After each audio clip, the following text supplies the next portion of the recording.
Bonjour à tous, bonjour à toutes.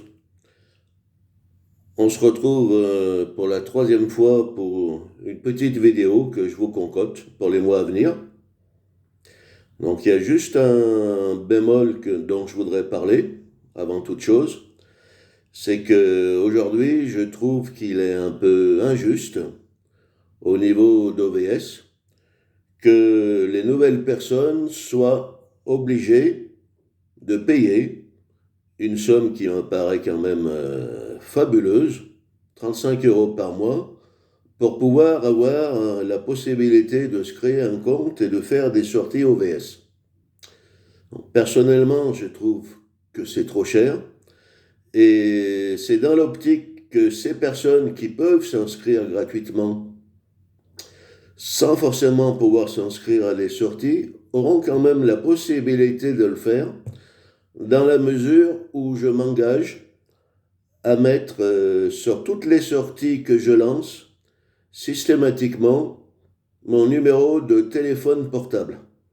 Donc ça permet éventuellement à des gens qui s'inscrivent sur le site, qui seraient obligés de payer pour s'inscrire à une sortie, de pouvoir me contacter directement afin que je puisse en dire plus sur les sorties, le lieu de rendez-vous, les conditions, etc., etc.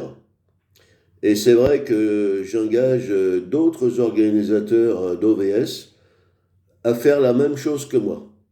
Maintenant, chacun est libre de ses opinions et il n'y a aucun souci. Je voulais vous dire que cette année, ça part sur les bonnes bases. Apparemment, certes, il y a toujours la coronavirus qui est en vigueur, mais ça s'éloigne un peu au fil du temps et ça laisse présager un printemps, un été et le restant de l'année assez riche en événements, puisque les spectacles vont être démultipliés après 2 ans de fort ralenti. Donc je vous annonce déjà à une date proche, le 7 mai, la fête de la Forge, à Saint-Martin-la-Plaine. Je vous annonce également un concert que je viens de lancer aujourd'hui même, un concert gospel par le groupe Gospel Soleil, à Tens, le 14 mai prochain. Et d'autre part, après 2 ans d'absence, je vous annonce le festival Festu, qui n'est rien d'autre que le plus grand festival universitaire de France, qui va se dérouler à nouveau cette année sur le site Jean Monnet, rue Tréfellerie à Saint-Étienne, donc à côté de Centre 2, tous les soirs, à partir de 19h, entre le 13 et le 16 juin. Le dimanche 19 juin, fidèle à moi-même, je lance pour la énième fois le spectacle de clôture de la rue des Artistes, qui se passe à Saint-Chamond, avec les 2 concerts finaux, qui sont gratuits, qui vont se dérouler donc le 19 juin, entre 17h et 21h, au parc Nelson Mandela, à Saint-Chamond. Voilà. Je vais démultiplier également ce que j'appelle cette année les sorties bon plan. Alors, les sorties bon plan, pour moi, ce sont toutes les sorties très intéressantes qui ont la faculté d'avoir une très très bonne qualité de spectacle, d'une part, et qui sont gratuites. C'est pour ça que j'ai lancé notamment pas mal de sorties dans le cadre du Festival des 7 Collines, qui va se dérouler entre la mi-juin et la fin du mois de juillet.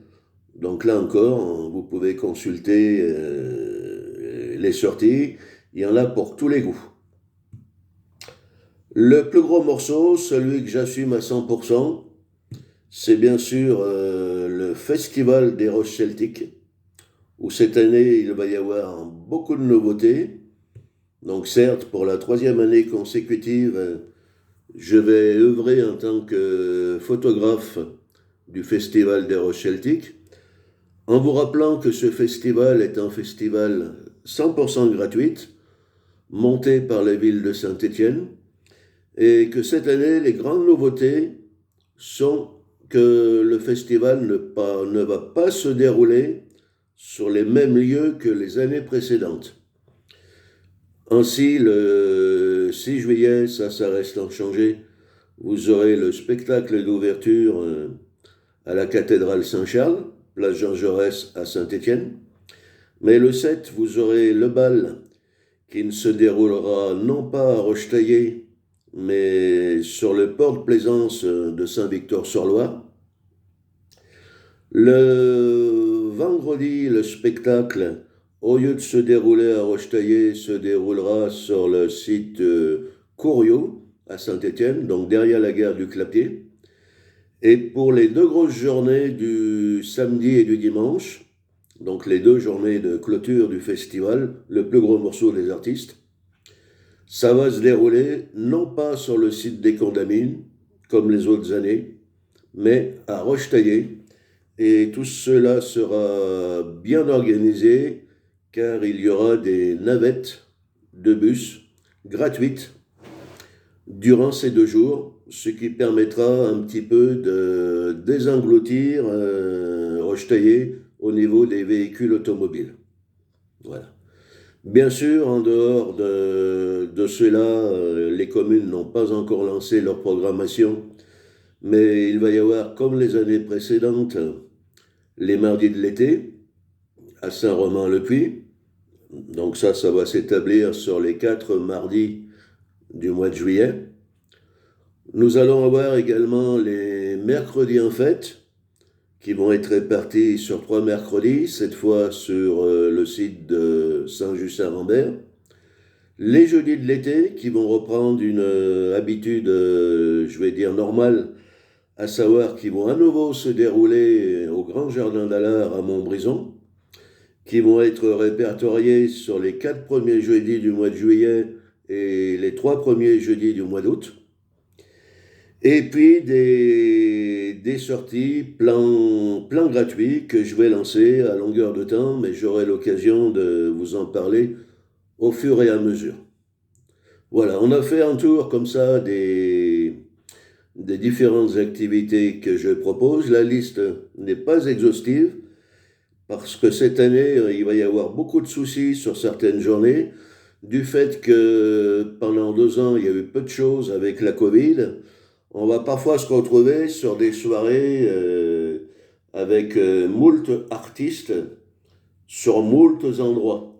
Donc ça va être difficile de faire des choix, parce qu'on va se retrouver sur des dates où il va y avoir beaucoup de choses intéressantes et qu'il va falloir faire des choix, qu'on ne va pas pouvoir tout faire.